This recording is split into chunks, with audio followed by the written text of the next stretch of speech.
मेरा नाम अभिषेक है। मेरी उम्र 10 साल थी जब मेरे पापा का देहांत हुआ। एक आम गर्मी का दिन था। सूरज तप रहा था। आसमान से आग बरस रही थी। मेरे हाथ में पुराना सा बस्ता था। मैं स्कूल से वापस आया तो घर के सामने भीड़ देखकर ठिठक गया। एक पल को दिल जैसे धड़कना भूल गया। माँ की सिसकियां और रिश्तेदारों की भारी आवाजें ही गूंज रही थीं। मैं अंदर गया तो मेरे पापा निर्जीव चारपाई पर पड़े थे। मुझे कुछ समझ नहीं आ रहा था। सिर्फ माँ का चेहरा याद है। आंखों में आंसू और चेहरे पर एक सवाल, जैसे दुनिया खत्म हो चुकी हो। वो दिन मेरी जिंदगी का पहला मोड़ था। जब आपके सिर से पिता का साया उठ जाए तो बचपन कहीं पीछे रह जाता है। माँ के आंसू में मैंने सपनों को लपेट कर रख दिया, मगर माँ ने हार नहीं मानी।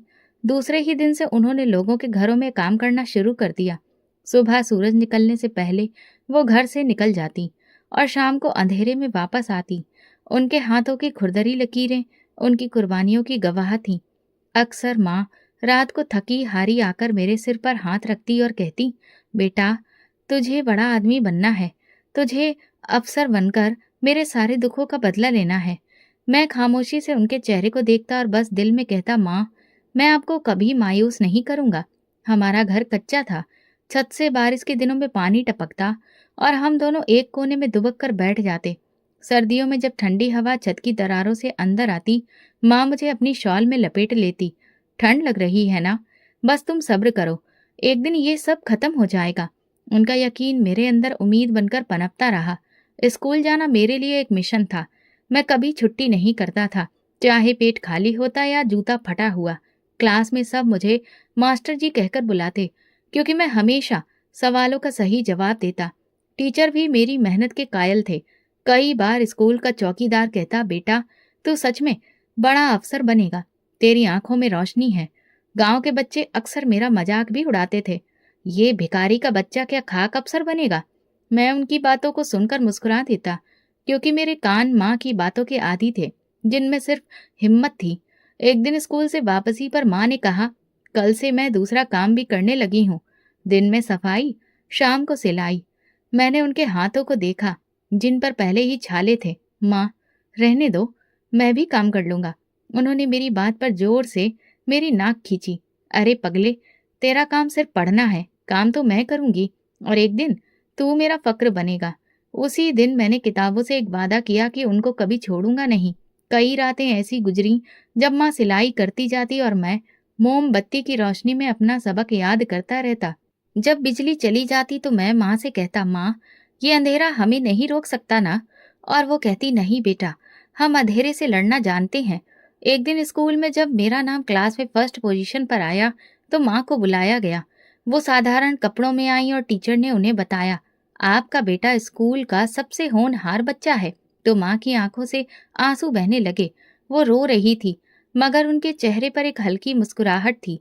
उसी दिन मैंने पहली बार खुद को मजबूत महसूस किया। एक खामोश ताकत मेरे अंदर उभरी। मैं जानता था ये सिर्फ शुरुआत है, अभी तो बहुत सफलता बाकी है। मैंने माँ से कहा, मैं वादा करता हूँ, एक दिन आपके सारे दुखों का हिसाब चुका दूंगा। उन्होंने मेरे माथे पर हाथ फेरा और बोली, मैं उस दिन सफेद साड़ी की जगह रंगीन कपड़े पहनूंगी। बस वो लम्हा था जब मैंने सोच लिया कि चाहे कुछ भी हो जाए, माँ का सपना पूरा करके रहूंगा। 8वीं क्लास का रिजल्ट आया तो मैं पूरे स्कूल में दूसरी पोजीशन पर आया। एग्जाम के दिनों में माँ दिन रात प्रार्थना में लगी रहती, और जब रिजल्ट आया तो मेरी खुशी से ज्यादा उनकी आंखों में सुकून था। गांव से आगे 2 किलोमीटर दूर सरकारी हाई स्कूल था। वही एकमात्र ऐसा स्कूल था जहां पूरे इलाके के बच्चे पढ़ते थे। गर्मी हो या सर्दी, मैं रोज पैदल स्कूल जाता। स्कूल का रास्ता कच्चा था, मिट्टी उड़ती थी, बारिशों में कीचड़ होता, मगर मेरे हौसले में कभी कमी नहीं आई। हाई स्कूल में पहले दिन मेरा जिक्र हुआ तो एक टीचर ने मेरा नाम सुनकर कहा, तो ये वही बच्चा है जिसने 8वीं क्लास में स्कॉलरशिप ली है? और पूरी क्लास की नजरें मेरी तरफ उठ गईं। मुझे किसी की आंखों में दिलचस्पी नजर नहीं आई, किसी में जलन थी, और एक चेहरा ऐसा भी था जिसमें साफ नफरत दिखाई देती थी। वो जतिन था, भूपेंद्र चौधरी का बेटा। जतिन मेरे साथ वाले बेंच पर बैठता। वो हर वक्त अपनी ताकत का जिक्र करता, जैसे उसे भरोसा हो कि दुनिया की हर चीज वो जबरदस्ती ले सकता है। मेरे पापा ने ही तो स्कूल के पीछे वाली जमीन दी थी, वरना ये बिल्डिंग कहाँ बनती। मैं खामोश रहता, क्योंकि मुझे उससे बहस करने में कोई दिलचस्पी नहीं थी, और शायद इसलिए भी कि मैं अपने बारे में बताने से ज्यादा अपने काम पर यकीन करता था। एक दिन साइंस के टीचर ने सवाल किया, पृथ्वी सूरज के आसपास कितने दिनों में चक्कर पूरा करती है? पूरी क्लास खामोश थी। मैंने हाथ उठाया, 365 दिन और 6 घंटे। टीचर ने सर हिलाया, शाबाश, बिल्कुल। इस वक्त जतिन ने मुझे घूर कर देखा, जैसे मैंने उसकी बेइज्जती कर दी हो।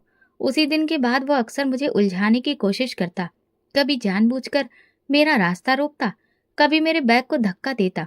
मैं जानता था वो क्यों ऐसा करता है। उसे मेरी काबिलियत से नहीं, मेरी खुददारी से नफरत थी। उसे लगता था कि बिना ताकत के कोई लड़का उसके बराबर कैसे खड़ा हो सकता है। इसी दौरान मैं स्कूल के सारे प्रोग्राम्स में हिस्सा लेता रहा। कंपटीशन, वाद विवाद, क्विज, हर जगह मेरा नाम आता और लगभग सभी में मुझे प्राइज मिलता। एक दिन प्रिंसिपल ने मुझे बुलाकर कहा, बेटा तुम्हारी मेहनत हमें नजर आ रही है, हम तुम्हें डिस्ट्रिक्ट लेवल कंपटीशन के लिए भेजने का सोच रहे हैं। वो पल मेरे लिए फक्र का था। जतिन वहीं खड़ा सब सुन रहा था। उसका चेहरा लाल हो रहा था, मगर वो कुछ बोल नहीं सका। स्कूल के बाहर भी भूपेंद्र चौधरी की ताकत के चर्चे होते थे। गांव के बड़े बड़े लोग कहते थे, चौधरी ने सब कुछ दबा रखा है, कोई उसके आगे बोल नहीं सकता। एक दिन गांव के एक आदमी का बैल भूपेंद्र चौधरी की जमीन में घुस गया। अगले दिन उस आदमी की पिटाई हो गई और उसके चेहरे पर चोट के निशान थे। सब लोग जानते थे कि किसने ये किया है, मगर कोई बोल नहीं सकता था। यही ताकत जतिन के व्यवहार में भी दिखती थी। वो समझता था कि जिसे आप बड़ा कहते हैं, उसे कानून नियम की कोई परवाह नहीं करनी पड़ती। लेकिन मेरी परवरिश ऐसी नहीं थी। मैंने माँ से सीखा था कि सच्चाई, सब्र और मेहनत के सामने कोई भी ताकत टिक नहीं सकती। मेरी जिंदगी का अगला इम्तिहान अभी आना बाकी था। जतिन की हरकतें बढ़ती जा रही थी और उसके बाप की ताकत मेरे सपनों के रास्ते में एक नई दीवार बनने वाली थी। अब धीरे धीरे मेरा ध्यान बस एक ही तरफ था कि मुझे मैट्रिक में अच्छी पोजीशन लानी है, ताकि सारे गांव को जवाब मिल जाए कि ताकत जमीनों से नहीं, दिमाग से आती है। हर दिन हर रात बस इसी सोच में गुजरती। जतिन और उसके जैसे दूसरे लड़कों के ताने, टीचर्स की चुप करा दी गई हिमायत और सहूलियत की कमी, सबको मैंने अपने लिए जुनून बना लिया था। मैट्रिक के पेपर आसान नहीं थे, मगर जो कुछ पढ़ा था वो ठीक से याद था। मुझे हर परीक्षा के बाद ये सुकून होता कि मैंने सब अच्छे से किया है। एग्जाम खत्म हुए तो जैसे पूरे शरीर से बोझ उतर गया। अगले 2 महीने मैं घर पर माँ के साथ गुजारे। वो मेरे लिए प्रार्थना करती और मैं रोज बोर्ड की वेबसाइट पर रिजल्ट आने की तारीख देखा करता। फिर एक दिन वो सुबह आ गई। प्रिंसिपल ने मुझे खुद फोन किया, बधाई हो बेटा, तुमने बोर्ड में टॉप किया है, पूरे जिले में पहला नंबर है। मैं खामोश हो गया, दिल जोर जोर से धड़कने लगा। फोन रखा तो माँ भगवान के आगे सिर झुकाकर बैठ गई। 2 दिन बाद स्कूल वालों ने बताया कि मुझे बोर्ड की तरफ से 1 लाख रुपए का इनाम और एक शील्ड मिलनी है, जो एनुअल फंक्शन में दी जाएगी। साथ में स्कॉलरशिप भी कंफर्म थी। मैंने दिल में सोच लिया, अब शहर जाकर पढ़ूंगा, माँ को लेकर नया घर लूंगा, जहाँ हम इज्जत से जी सकेंगे। फंक्शन के दिन मैंने अपना सबसे अच्छा ड्रेस पहना, जो मेरे टीचर ने मुझे गिफ्ट में दिया था। मैं स्कूल पहुंचा तो माहौल कुछ अजीब सा लगा। मुझे स्टेज के पीछे बिठा दिया गया, जहाँ बाकी बच्चों के माँ बाप भी बैठे थे। जतिन नजर नहीं आया, लेकिन उसका छोटा भाई साहिल अगली लाइन में बैठा था, नए कपड़ों में, बाल सजे हुए जैसे वो हीरो हो। प्रोग्राम शुरू हुआ। प्रिंसिपल माइक पर आए और बोले, इस साल हमारे स्कूल ने बहुत अच्छी परफॉर्मेंस दिखाई है। मैं सोच रहा था कि अब मेरा नाम आएगा और मुझे स्टेज पर बुलाया जाएगा, लेकिन अगली बात सुनकर जैसे पैरों तले से जमीन खिसक गई।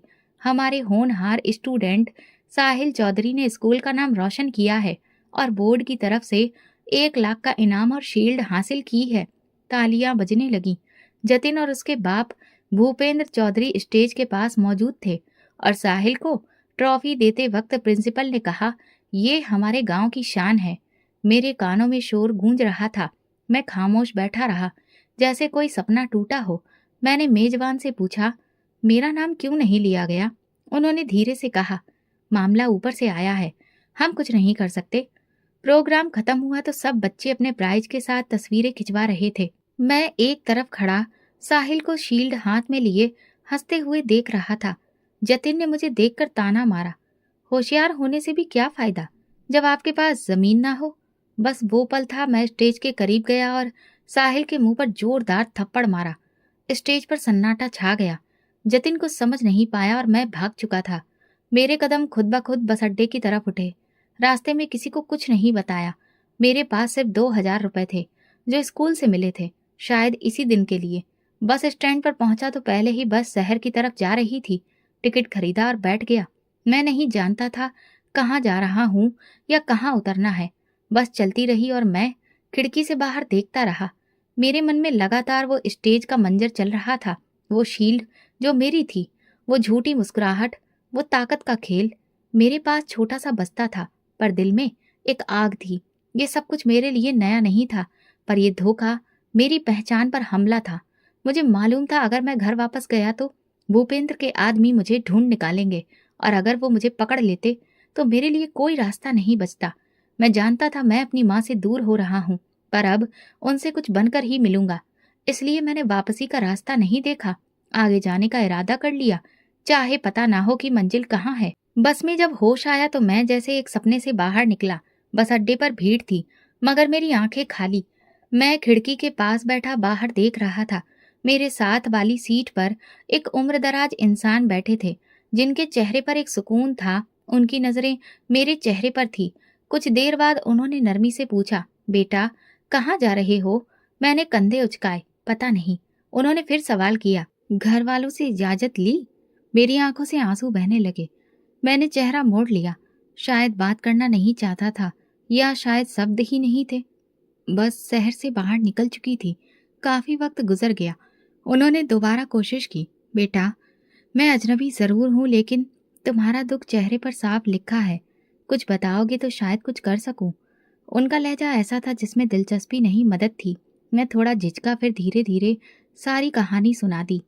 मैं बोलता रहा, वो सुनते रहे। जब मैं रुका तो वो कुछ पल चुप रहे, फिर धीरे से बोले, तुम बहुत खास हो, तुम्हें कोई बचाने वाला है, तभी तुम आज मेरे पास आए हो। मैंने कुछ नहीं कहा, बस उनकी तरफ देखा। मेरा नाम अमर है। मैं एक फाउंडेशन से जुड़ा हूँ। वहाँ ऐसे बच्चे, बूढ़े, औरतें, सबको सहारा दिया जाता है जिनका कोई नहीं होता। अगर तुम चाहो तो मैं तुम्हें वहाँ ले जा सकता हूँ। मैंने धीरे से कहा, मगर मैं लावारिस नहीं हूँ। अमर अंकल ने मेरी तरफ झुककर कहा, जानता हूँ तुम्हारी माँ है, तुम्हारा अतीत है, मगर अगर तुम ये सब जाहिर करोगे तो वो लोग तहकीकात करेंगे, और जिस ताकत से तुम भागे हो वो तुम्हें ढूंढ निकालेगी। मैं खामोश हो गया। उनकी बात में वजन था। मैंने हामी भर ली। रास्ते में बस एक होटल पर रुकी। अमर अंकल मुझे अपने साथ नीचे ले गए। एक साधारण होटल था, मगर उन्होंने मेरे लिए पराठा और सब्जी मंगाई। खाओ बेटा, खाली पेट दिमाग कुछ भी सही नहीं सोचता। बहुत घंटों के बाद मेरे पेट में कुछ गया था। शाम ढलने लगी थी। जब बस शहर में दाखिल हुई, वो मुझे साथ लेकर एक टैक्सी में बैठे। मैं लगातार खिड़की से बाहर देख रहा था। अजनबी बिल्डिंगें, शोर, रोशनियों की चमक, सब कुछ मेरे लिए नया था। कुछ देर बाद टैक्सी एक सफेद बिल्डिंग के सामने रुकी। दरवाजे पर बोर्ड लगा था, आश्रय फाउंडेशन, जरूरतमंदों का सहारा। अंकल ने टैक्सी वाले को पैसे दिए और मुझे हाथ से पकड़कर अंदर ले गए। दरवाजे पर एक औरत बैठी थी। अमर अंकल ने उनसे कहा, ये बच्चा लावारिस है, सड़क पर मिला है। बहुत समझाया, मगर कुछ बात नहीं बनी। औरत ने मुझे एक नज़र देखा, रजिस्टर निकाला और मेरा नाम लिखने को कहा। अमर अंकल ने मेरी तरफ देखकर इशारा किया, फर्जी नाम लिख लो। मैंने कुछ देर सोचकर समीर लिखा। उसके बाद वो मुझे वार्डन के हवाले कर गए। जाते वक्त अंकल ने मुझे एक पर्ची दी। मेरा नंबर है, अगर कुछ हो या किसी से बात करनी हो तो फ़ोन करना, और फिक्र मत करो, मैं तुम्हारी माँ तक तुम्हारी खबर पहुँचा दूंगा। वो तुम्हें ढूंढ लेंगी या मैं उन्हें ले आऊँगा। मैंने वो पर्ची जेब में रख ली, जैसे कोई खजाना हो। Thank you uncle. वो मुस्कुराए। थैंक यू बाद में, पहले खुद को संभालो। फाउंडेशन का माहौल सुकून देने वाला था। हॉस्टल के अंदर बहुत से कमरे थे। हर कमरे में 3-4 लड़के रहते थे। मेरे कमरे में 2 और लड़के थे, आनंद और पुलकित। दोनों मेरी उम्र के थे। पुलकित थोड़ा शरारती था और आनंद पढ़ाकू किस्म का। नए हो? कहाँ से आए हो? पुलकित ने तुरंत सवाल किया। इधर उधर से। हम सब इधर उधर से आए हैं भाई, अब तो यही घर है। अगले दिन मुझे कुछ नए कपड़े, बिस्तर मिला और मेरा रजिस्ट्रेशन कर दिया गया। साथ ही एक सेशन भी रखा गया ताकि मेरी मानसिक हालत को समझा जा सके। मैंने बस इतना बताया कि मुझे पढ़ना है, बाकी सब बाद की बात। फाउंडेशन के हेड संदीप सर ने मुझे बुलाकर कहा, हम तुम्हें गवर्नमेंट कॉलेज में दाखिला दिलवा रहे हैं। फाउंडेशन की गाड़ी तुम्हें ले जाया करेगी, बस तुम मेहनत करो। मैंने सिर हिला दिया। जिंदगी एक नए मोड़ पर आ गई थी। ये जगह मेरी पुरानी पहचान छीनकर मुझे सुकून दे रही थी। ना यहाँ कोई जतिन था, ना किसी चौधरी का बेटा। यहाँ सब बराबरी में जीते थे। रात को मैंने पर्ची निकाल कर देखी, अमर अंकल का नंबर। कुछ देर उसे घूरता रहा। दिल चाहा फोन करूं, पर फिर सोचा उन्हें वक्त चाहिए होगा। मैंने खुद से वादा किया कि यहाँ से मैं वही बनूंगा जो मेरी माँ चाहती थी, मगर इस बार बिना किसी का एहसान लिए। उस रात नींद सुकून से आई। कई दिनों बाद ऐसा लगा कि मैं सुरक्षित हूँ। फाउंडेशन में दिन अच्छे से गुजरते थे। हर चीज एक नियम के तहत चलती थी। सुबह की शुरुआत पूजा पाठ से होती, फिर नाश्ता। जो लड़के स्कूल या कॉलेज जाते थे उनके लिए पिकअप और ड्रॉप सर्विस मौजूद थी। मैं भी जल्दी ही इस रूटीन का हिस्सा बन गया। जिस कॉलेज में मेरा एडमिशन हुआ था वो शहर के मशहूर सरकारी कॉलेजों में से एक था। यहाँ आना मेरे लिए किसी सपने जैसा था, क्योंकि पहली बार मैं उन क्लासरूम में बैठने वाला था जहाँ किसी भी तरह की कमी नहीं थी। कॉलेज के पहले दिन मेरी मुलाकात विक्रम से हुई। वो मुझसे 1 साल सीनियर था और फाउंडेशन में ही रहता था। तुम नए हो? जी, समीर नाम है मेरा। विक्रम बोला, कुछ भी चाहिए हो बिना झिझक के बताना। ये कॉलेज पहले दिन थोड़ा खौफनाक लगता है, लेकिन आदत हो जाती है। विक्रम के बड़े दिल ने मुझे शुरू के दिनों में काफ़ी सहूलियत दी। क्लासेस शुरू हुई तो मैंने महसूस किया कि यहाँ कंपटीशन बहुत मजबूत है, मगर मुझे उसका सामना करने का मजा आने लगा। मैं हमेशा अपनी सीट पर सबसे पहले आकर बैठता, टीचर से सवाल करता, नोट्स बनाता और हर डिबेट में खुद को व्यस्त रखता। एक दिन मेरी क्लास की टीचर मिस नैना ने कहा, समीर, तुम नए हो मगर तुम्हारे सवालों से लगता है कि तुम काफी कुछ पहले ही पढ़ चुके हो। तुम्हारे जैसा फोकस मैंने कम ही देखा है। ये बात मेरे लिए एक नई ऊर्जा का कारण बन गई। मैंने खुद से कहा, यहाँ भी वही नियम चलेंगे, मेहनत, खामोशी और खुददारी। फाउंडेशन में शाम के वक्त स्पोर्ट्स का समय होता था। सब लड़के ग्राउंड में आकर फुटबॉल या क्रिकेट खेलते थे। पहले दिन मैं कोने में बैठकर सबको देखता रहा।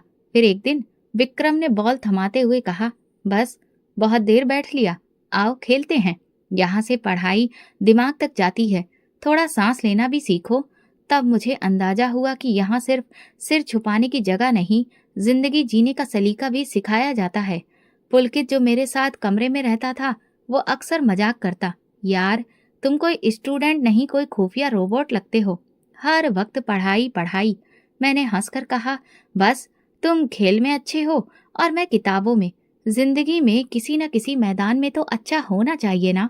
1 महीने बाद ही मैंने अपनी क्लास में अपनी काबिलियत दिखानी शुरू कर दी थी।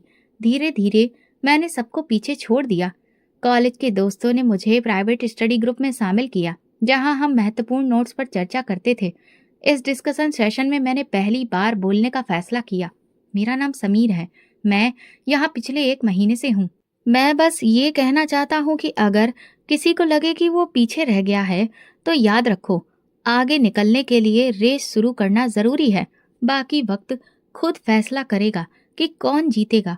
सबने तालियां बजाईं। संदीप सर ने मेरे कंधे पर हाथ रखकर कहा, समीर, तुम सिर्फ यहाँ के बच्चों के लिए नहीं, बाहर की दुनिया के लिए भी मिसाल बन सकते हो।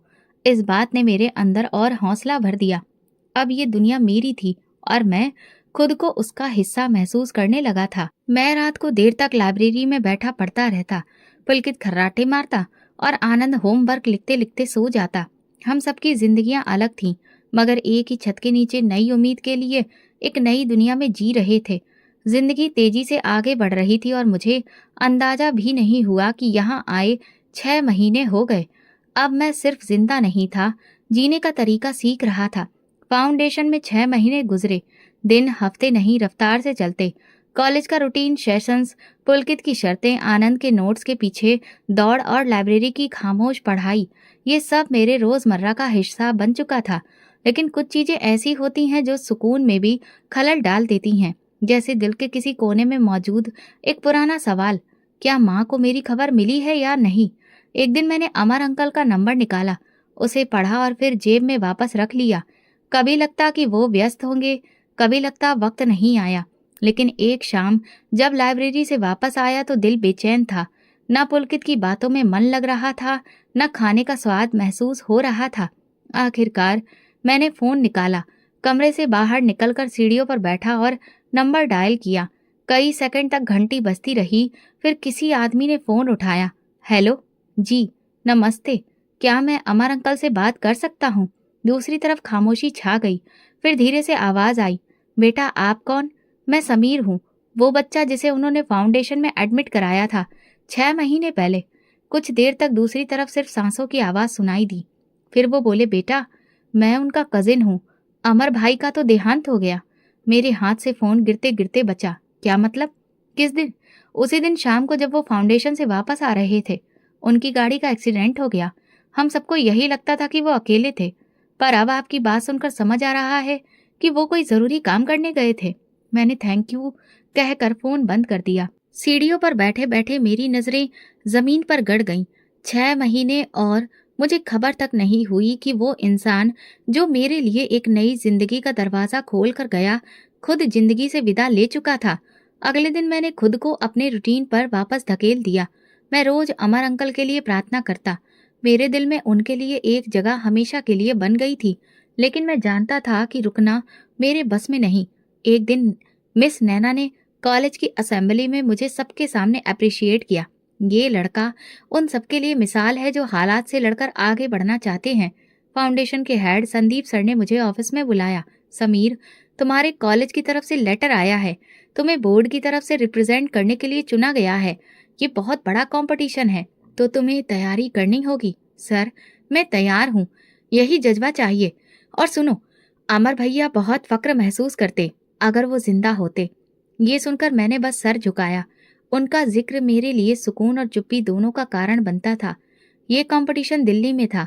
पहली बार मैं किसी बड़े हॉल में हजारों बच्चों के बीच बैठा था। जब माइक पर मेरा नाम पुकारा गया तो मेरे दिल की धड़कन तेज हो गई। मैं स्टेज पर जाकर खुद से लिखा हुआ आर्टिकल पढ़ा। चारों तरफ खामोशी छा गई। फिर तालियां बजने लगीं। वापसी पर फाउंडेशन में सबसे स्वागत किया। संदीप सर ने मुझे गले लगाकर कहा, बेटा तुम सिर्फ यहाँ की नहीं पूरे शहर के लिए उम्मीद हो। मैंने सोचा अमर अंकल होते तो शायद यही कहते, शाबाश बेटा। पुलकित ने आकर मजाक किया, अब तो हमें भी ऑटोग्राफ लेना पड़ेगा तुमसे। आनंद ने कहा, भाई बस इतना मत उड़ना, वरना पंखे से टकरा जाओगे। हम तीनों हंस पड़े। जिंदगी आगे बढ़ रही थी। मैंने दुख को अपने अंदर दफन किया और खुद को उस वादे की तरफ मोड़ दिया जो मन में किया था। एक रात लाइब्रेरी में बैठे बैठे मैंने अपनी डायरी निकाली। उसमें एक नया पन्ना खोला और ऊपर लिखा, अमर अंकल थैंक यू, मैं वो बनूंगा जिस पर आपको फक्र होता। फिर कलम रुक गई मगर जज्बा नहीं, क्योंकि अब मुझे पता था कि कुछ लोग चाहे शारीरिक रूप से मौजूद ना हो, लेकिन उनका असर मेरी राहों को रोशन करता है। अपने कॉलेज की पढ़ाई के साथ मैं लगातार यूपीएससी की तैयारी करता रहा, लेकिन ये वक्त आसान नहीं था। फाउंडेशन के बाकी लड़के मुझे सर कहकर बुलाने लगे थे, आधे मजाक में और आधे सम्मान में। मैं उनका मजाक भी बर्दाश्त करता और उनका आदर भी। संदीप सर ने एक दिन कहा, समीर तुम्हारे जैसे बच्चे फाउंडेशन का गर्व है। जब तुम यूपीएससी पास करोगे तो हमारा बोर्ड तुम्हारी तस्वीर लगाकर रखेगा कि ये यहाँ से उड़ान भरकर निकला है। मैंने कहा, सर उड़ान के लिए पर काफी हैं, बस मौसम साथ दे। यूपीएससी के एग्जाम का वक्त आ गया। मैं पूरी तरह तैयार था। ये सब कुछ आसान नहीं था, लेकिन हर पेपर में मेरी मेहनत दिख रही थी। एग्जाम के दिनों में फाउंडेशन की पूरी टीम मेरे लिए प्रार्थना करती थी। पुलकित ने मजाक करते हुए कहा, यार समीर, अगर तुम कामयाब हो गए तो हम तो तुम्हारी सिक्योरिटी में शामिल हो जाएंगे। नहीं भाई, तुम्हारे लिए खास दरवाजा रखेंगे, जब दिल चाहे आ जाना। एग्जाम के बाद के महीने इंतजार में गुजरे। मैं खुद को पढ़ाई में व्यस्त रखता था ताकि बेचैनी महसूस ना हो। फिर वो दिन आया जिसका मैं बरसों से इंतजार कर रहा था, यूपीएससी का रिजल्ट। मैं कंप्यूटर के सामने बैठा था, हाथ कांप रहे थे, दिल धड़क रहा था। स्क्रॉल करते करते जब मेरा रोल नंबर नजर आया तो एक लम्हे के लिए आंखें धुंधला गईं। पास, ये मात्र एक शब्द था, मगर इसके पीछे बरसों की भूख, दिन रात की मेहनत, पसीने में भीगे सपने और माँ की खामोश प्रार्थना थी। संदीप सर ने जब ये खबर सुनी तो वो ऑफिस से बाहर निकल आए और सब बच्चों को जमा करके कहा, आज हमारा समीर असिस्टेंट कमिश्नर बन चुका है। तालियां, बधाइयां, गले मिलना, सब कुछ एक फिल्मी सीन जैसा लग रहा था। पुलकित ने झट से कहा, अब बताओ रिश्ता कहाँ ढूंढना है? आनंद ने झटका दिया, पहले हमें पार्टी देनी होगी, बाकी सब बाद में। पोस्टिंग लेटर हाथ में था। पहली नजर में कुछ खास महसूस नहीं हुआ, लेकिन जैसे ही जिले का नाम पढ़ा दिल की रफ्तार तेज हो गई। ये वही इलाका था जहाँ मेरा गांव था, वही जगह जहाँ मेरा बचपन मिट्टी में घिरा था, किताबों में संभला था और सपनों में ढहा था। अब मैं वहां सरकारी गाड़ी में जा रहा था बतौर असिस्टेंट कमिश्नर। ड्राइवर ने पीछे मुड़कर पूछा, सर गांव की तरफ भी जाना है? मैंने कहा, हाँ, सीधा मेन रोड से बाएं तरफ रास्ता। मैं पहचानता हूँ, लेकिन मंजर काफी बदल चुका था। कहीं पक्की सड़क बन चुकी थी, कहीं नहीं, बिल्डिंगें खड़ी थी, मगर कुछ चेहरे, कुछ खेत, कुछ पेड़ ऐसे थे जिन्होंने वक्त के सामने हथियार नहीं डाले। गाड़ी जब मेरे पुराने घर के पास पहुंची तो मैंने रुकने को कहा। उतरकर जमीन पर नजर डाली। वो कच्चा सा घर अब मिट्टी का ढेर बन चुका था। दीवारों की गिरी हुई ईंटों की साख बाकी थी, जैसे कोई खामोश गवाही दे रही हो कि यहाँ कभी किसी ने जीना सीखा था। मैं कुछ लम्हे वहां खड़ा रहा। हवा बिल्कुल खामोश थी। फिर एक बूढ़ी औरत वहां से गुजरी। मैंने नमस्ते किया। अम्मा जी, क्या आप जानती हैं यहाँ कभी कौन रहता था? उन्होंने ध्यान से मेरी तरफ देखा। ये वो घर है जिसमें वो औरत और उसका बेटा रहते थे। उसका बच्चा बहुत लायक था। फिर वो किसी दिन अचानक गायब हो गया और कुछ दिन बाद उसकी माँ को चौधरी के आदमी उठाकर ले गए। मेरे अंदर कुछ टूटने लगा। मैंने सवाल किया, क्या किसी को पता है कि वो कहाँ गई? नहीं बेटा, किसी ने कुछ ना पूछा। सब डरते थे भूपेंद्र चौधरी के आदमियों से। कौन लगता? मैंने धन्यवाद कहा। वापस गाड़ी में आकर बैठा और कहा, सीधा ऑफिस चलो। ऑफिस में आकर मैंने सारे पुलिस और रेवेन्यू रिकॉर्ड निकलवाए, खास तौर पर उन दिनों के जब मैं गांव छोड़कर गया था। मगर माँ के बारे में कोई भी तहरीर, शिकायत या फिर कोई जानकारी मौजूद नहीं थी। चौधरी का नाम कई जगहों पर जरूर था, जमीनों के झगड़ों में, कर्ज के मामलों में, मगर माँ का जिक्र कहीं नहीं मिला। मैंने एक काबिल इंस्पेक्टर को बुलाकर कहा, भूपेंद्र चौधरी और उसके बेटों पर नजर रखो। उनके आदमी कहाँ कहाँ क्या क्या कर रहे हैं, सब कुछ रिपोर्ट करो, लेकिन खुफिया तरीके से। 2 दिन बाद मैंने गांव का दौरा किया। तमाम यूनियन काउंसिल को बुलाया गया था। स्कूल, अस्पताल, थाने का मुआयना हुआ। लोग हैरान थे कि एक असिस्टेंट कमिश्नर उनके गांव का ही पुराना रहने वाला निकलेगा। प्रोग्राम रखा गया था। उसके बाद एक बुजुर्ग मेरे पास आए, बेटा तुम वही हो ना जिसे सब कहते थे कि बोर्ड में पोजीशन लेने वाला बच्चा है? हाँ बाबा जी, वही हूँ। माँ का कुछ पता चला? मैं चुप हो गया। बाबा जी ने मेरा हाथ थाम लिया। वो बड़ी हिम्मत वाली औरत थी। सब कहते थे कि एक दिन उसका बेटा बड़ा आदमी बनेगा। तू बन गया बेटा, अब उसे ढूंढ भी निकाल। वो बात जैसे मेरे सीने पर लिख दी गई। अगले दिन मैंने ऑफिस में अमले के साथ एक मीटिंग बुलाई। हम इस जिले में हर एक रहने वाले की सुरक्षा के जिम्मेदार हैं, लेकिन मेरे लिए एक पर्सनल काम भी है। कुछ सालों पहले एक औरत को जबरदस्ती उसके घर से उठाया गया था। उसके बारे में पता करना है। नाम फाइल में नहीं होगा। उसे हर खामोश गवाह की मदद से तलाश करना है। किसी ने सवाल नहीं किया, सबने सिर हिलाया। मेरे लिए ये सिर्फ एक माँ की तलाश नहीं थी, ये कानून की परीक्षा थी जिसके भीतर रहकर मैं इंसाफ दिलाना चाहता था। इस दौरान भूपेंद्र चौधरी का नाम धीरे धीरे सामने आने लगा। कुछ पहुंचे हुए खबरियों ने पुरानी खबरें निकालना शुरू किया। जमीनों पर कब्जे, जाली दस्तावेज, गरीबों को धमकाना, सब कुछ अब एक फाइल में जमा हो रहा था। मैं जानता था कि मेरी माँ उनमें से एक जुल्म की शिकार थी, लेकिन जब तक सबूत नहीं होता मैं उस ताकत को ललकार नहीं सकता था। शाम को मैं वापस उसी मिट्टी के ढेर के पास गया। कुछ बच्चे खेल रहे थे। एक बच्ची मेरे पास आई, अंकल ये आपका घर था ना? हाँ, कभी था। मेरी दादी कहती है यहाँ से एक दिन एक बच्चा गया था जो बहुत ऊंचा सितारा बन गया। मैं हंस पड़ा। और वो बच्चा वापस आ गया है अपनी माँ को ढूंढने। ऑफिस में बैठा मैं रोजाना उस फाइल को खोलता जो अभी तक खाली थी। उसमें माँ का नाम भी नहीं था, कोई वाकया दर्ज भी नहीं, लेकिन वो फाइल मेरे लिए सबसे खास बन चुकी थी। एक दिन मैंने फैसला किया, अब पर्दा उठाना होगा। गाड़ी तैयार करवाई, पुलिस फोर्स को साथ लिया और सीधा भूपेंद्र चौधरी की हवेली की ओर रवाना हो गया। जब हम हवेली के बाहर पहुंचे तो अंदर हलचल शुरू हो चुकी थी। दरवाजा खुला और जतिन बाहर आया। अब दाढ़ी रखी हुई थी पर अंदाज वही था। उसके पीछे भूपेंद्र चौधरी जी हाथ में लाठी पकड़े बाहर आया। उसकी आंखों में हैरानी भी थी और पहचान भी। मैं गाड़ी से उतरा, वर्दी में था। मगर लहजे में मेरा अपना दर्द शामिल था। भूपेंद्र चौधरी, मुझे तुमसे कुछ सवाल करने हैं। वो पास आकर बोला। कमिश्नर साहब, अगर आप इजाजत दें तो अंदर बैठकर बात हो सकती है? नहीं, ये बात बाहर ही होगी।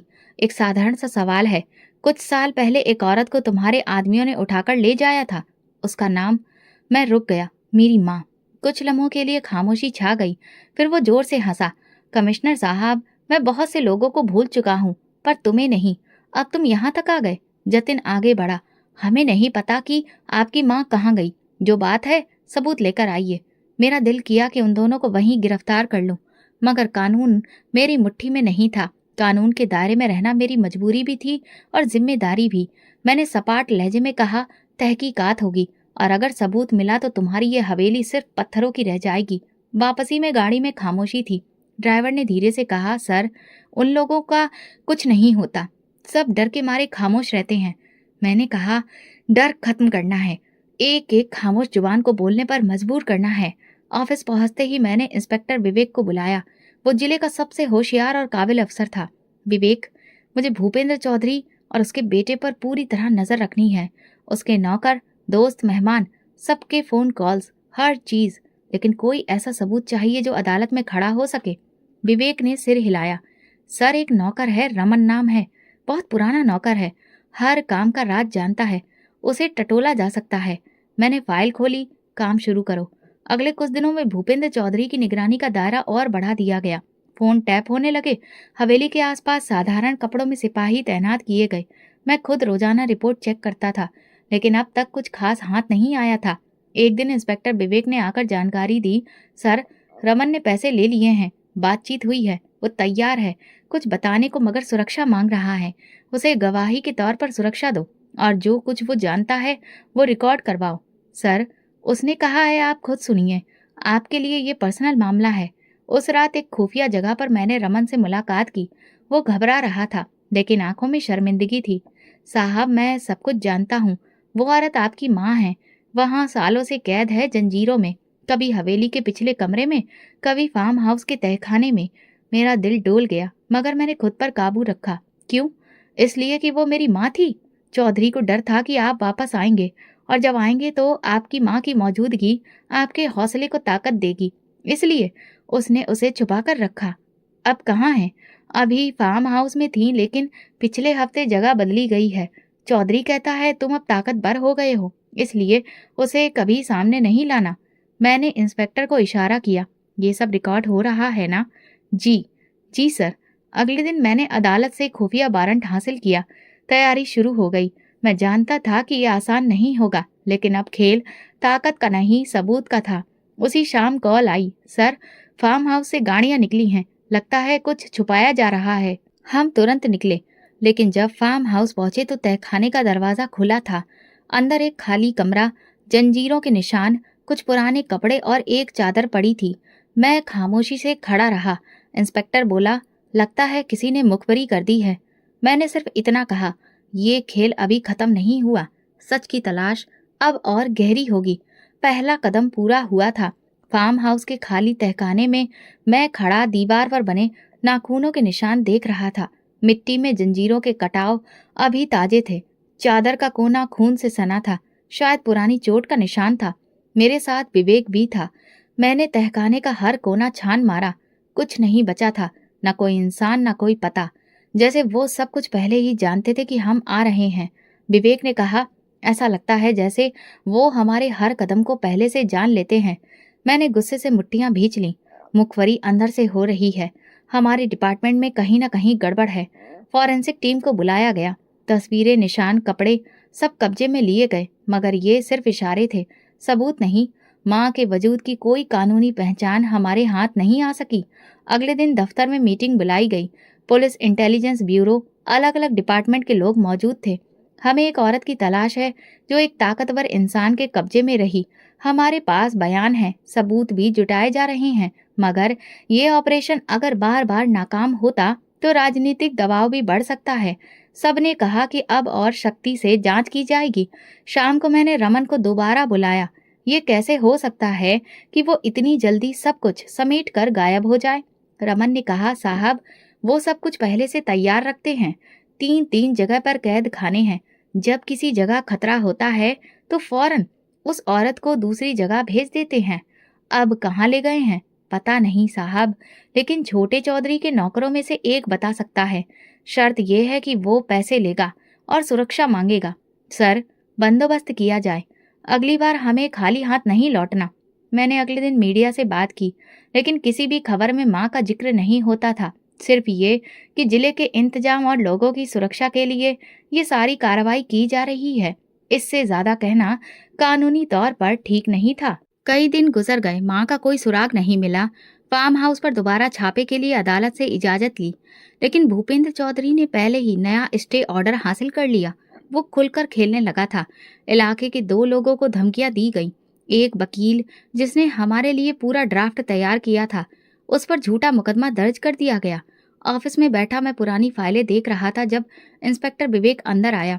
सर, जो बंदा रमन ने बताया था वो मिल गया है। उसका नाम अजय है। वो पहले हवेली के पीछे काम करता था। कहाँ है? नीचे बैठा है, डरा हुआ है। ऊपर भेजो। अजय अंदर आया, कपड़े मिट्टी से सने, नजर नीचे, आवाज कपकपाती। साहब, मैं खुद देखता था उस औरत को। पिछले महीने फार्म हाउस के पीछे गाड़ी में डाला गया था। वो चीख रही थी, जंजीर बंदी थी। चेहरा देखा? हाँ साहब, पुरानी सी साड़ी पहनी थी, मगर चेहरा मुझे याद है। तुम्हारी गवाही रिकॉर्ड होगी। साहब, मेरे बीवी और बच्चे हैं, मेरी जान को खतरा होगा। तुम्हें पूरी सुरक्षा दी जाएगी। अब एक आखिरी बात बताओ, अब वो कहाँ है? कहते हैं कि उसे चौधरी शहर के करीबी जंगल में अपने नए गोदाम के तहखाने में छुपाता है। वहां कोई नहीं जाता। वो जगह बिल्कुल खुफिया है। पक्का? जी, मेरा एक साथी वहां काम करता है। उसी रात इंटेलिजेंस टीम ने इस बात की पुष्टि की कि वो जगह चौधरी के इस्तेमाल में है और वहां दिन रात सिक्योरिटी तैनात है, मगर वो किसी और नाम पर रजिस्टर्ड है। इसीलिए सब कुछ बस फॉर्मेलिटी के नाम पर किया जाता है। मैंने प्लान तैयार किया। इस बार छापा सिर्फ कानूनी नहीं, खुफिया भी होगा। पुलिस की वर्दी नहीं, आम कपड़े। रात का वक्त था। टीम तैयार हुई। 8 लोग थे। हमने अजय को भी साथ लिया ताकि वो जगह की पहचान कर सके, मगर मौके पर जानकारी पहुंच गई। सर, चौधरी शहर से बाहर गया है और उसके लोग फार्म हाउस में दोबारा से किसी ने मुखबरी कर दी है। अब तो फार्म हाउस क्लीन हो चुका था। नहीं सर, अंदर से जानकारी मिली है कि वो जगह सिर्फ बाहर से दिखाने के लिए खाली की गई थी। नीचे एक और खुफिया कमरा मौजूद है। ये सुनकर मेरा खून खौलने लगा। आज रात वहीं जाएंगे और इस बार जमीन खोद कर रख देंगे, लेकिन खाली हाथ वापस नहीं आएंगे। इस बार दिल में एक फैसला था और गुस्सा भी। जुल्म का पर्दा अब हटने वाला था। अब वो ज्यादा देर पर्दे में नहीं रह सकता। मैं जंगल के पास फार्म हाउस की खुद निगरानी कर रहा था। हफ्तों की मेहनत के बावजूद कोई खास कामयाबी नहीं मिली। कई छापे मारे, कई जगह देखी, लेकिन हर बार या तो खाली कमरे मिलते या ऐसे सबूत जो कानूनी तौर पर कमजोर थे। मैं दिन रात ऑफिस में मीटिंग और इंटेलिजेंस रिपोर्ट्स के पीछे लगा हुआ था, लेकिन नतीजा बेकार था। दिल में सवाल था, आखिर कब तक? एक दिन दोपहर के वक्त मेरे ऑफिस में एक सादा सा लिफाफा आया जिस पर सिर्फ एक लाइन लिखी थी, ये खत उस इंसाफ की पहली सीढ़ी है जो बरसों से कैद है। लिफाफा खोला, अंदर एक खत और एक छोटा सा मेमोरी कार्ड था। उसे पढ़ने से लग रहा था कि इसे किसी पढ़ी लिखी लड़की ने लिखा है। कमिश्नर साहब, मैं अपना नाम नहीं बता सकती क्योंकि अभी भी मैं कैद हूँ, मगर जो हवेली में मेरे साथ हुआ उसकी कहानी बताना मेरा फर्ज है। मुझे भूपेंद्र चौधरी ने अपने बेटे जतिन के जरिए मोहब्बत में फंसाकर हवेली में बुलाया। शादी का वादा किया गया, लेकिन शादी उसके मानसिक तौर पर बीमार छोटे बेटे से करवा दी गई। 3 साल से मैं उन दोनों बाप बेटों के हाथों शारीरिक प्रताड़ना का शिकार हूँ। हर रात एक नया नर्क होता है। मैं जानती हूँ कि ये सब सिर्फ मेरे साथ नहीं हुआ। इस हवेली में एक और औरत भी कैद है, जंजीरों में, खामोश मगर जिंदा। उसे लड़की के मुताबिक सब कुछ उसी जगह पर है। अगर इंसाफ जिंदा है तो ये कदम पहला होगा। मेहरबानी करके देर मत करिए, मुझे बचा लीजिए। मैंने तुरंत मेमोरी कार्ड लैपटॉप में लगाया। फाइलें खुलने लगी। वीडियो, ऑडियो क्लिप, तस्वीरें, सब कुछ साफ दिख रहा था। एक वीडियो में जतिन एक औरत पर जुल्म करता नजर आ रहा था। दूसरी वीडियो में भूपेंद्र चौधरी किसी नौजवान लड़की को धमका रहा था। उनके चेहरे, आवाज सब साफ। मैंने तुरंत पुलिस कमिश्नर को बुलाया। सर, मेरे पास सबूत है। हवेली में जबरदस्ती शादी, गैर कानूनी कैद और जुल्म, सबके पक्के सबूत हैं। कमिश्नर ने फाइल और वीडियो देखी और तुरंत कहा, मैं तुम्हें छापा मारने का हुक्म दे रहा हूँ। इस बार कोई बचना नहीं चाहिए। अगले दिन सुबह 5:30 बजे टीम तैयार हुई। छापे का वक्त आया। हवेली के चारों तरफ से फोर्सेज ने घेराव किया। दरवाजा तोड़ने के बाद सबसे पहले अंदरूनी कमरों की तलाशी शुरू हुई। जतिन उस वक्त एक कमरे में एक लड़की के साथ मौजूद था। नशे में धुत लड़की की हालत बहुत बुरी थी। जतिन को तुरंत गिरफ्तार किया गया। वो विरोध करता रहा मगर गिरफ्तारी हुई। दूसरे कमरे में भूपेंद्र चौधरी मौजूद था, सोफे पर बैठा, जैसे उसे पहले से सब पता हो। मेरे वकील को कॉल करो, ये सब सियासत है। मैंने उसकी तरफ देखा और सिर्फ इतना कहा, ये सियासत नहीं, इंसाफ है। भूपेंद्र चौधरी और जतिन दोनों को हथकड़ियां लगा दी गईं। हवेली की पूरी तरह से तलाशी शुरू हुई। स्टोर रूम के पीछे एक छोटा दरवाजा मिला जिसका ताला लगा था। दरवाजा तोड़ा गया। नीचे सीढ़ियां थीं। तहखाना अंधेरे में डूबा था, लेकिन टॉर्च की रोशनी में दीवारों पर निशान थे, जंजीरों के खरोंच और कुछ पुराने कपड़े। एक तरफ एक औरत हल्की बेहोशी की हालत में बैठी थी, चेहरा कमजोर, आंखों के नीचे गहरे गड्ढे, मगर चेहरा जाना पहचाना। मैं आगे बढ़ा। उन्होंने आंखें खोलने की कोशिश की, लेकिन पहचान नहीं पा रही थी। लेडी पुलिस ने उन्हें तुरंत उठाया और एम्बुलेंस में लिटाया गया।